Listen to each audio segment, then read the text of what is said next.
Все они разговаривали очень хорошо на грузинском языке. Вот годы тому назад, когда мы ходили передвигаться. Поэтому я вам обещаю, что у меня есть возможность при правильной памяти. Мы говорим о том, что люди должны получать, и люди получают такую же мизерную практическую. Конечно же, я очень надеюсь на то, что у нас действительно есть очень много людей, мои представители и кандидаты мажоритарные.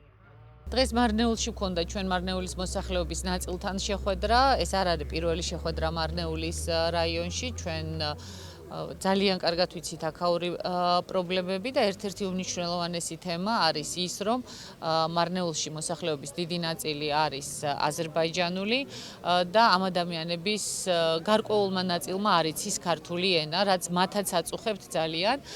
თუმცა ვიყავით ჩვენ სოფლებშიც, სადაც აბსოლუტურად აზერბაიჯანული მოსახლეობა, მაგრამ არის ადგილები, სადაც ყველა ლაპარაკობს ქართულად.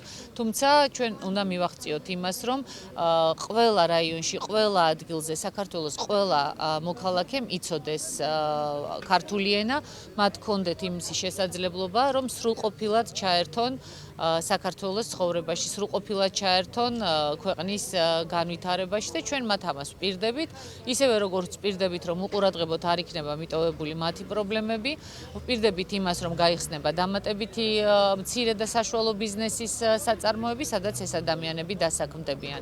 ასევე ძალიან სერიოზული პრობლემაა აზერბაიჯანულ რაიონებში. ცხვრის პრობლემა, საძოვრების პრობლემა, რასაც ყველგან აყენებენ ადამიანები, ეს პრობლემა ვერ მოგვარდა მხოლოდ და მხოლოდ იმიტომ, რომ სახელმწიფომ ყურადღება არ მიაქცია ამ რაიონებს და ჩვენ ვპირდებით, რომ ამ და სხვა პრობლემებს მათ აუცილებლად მოუგვარებთ.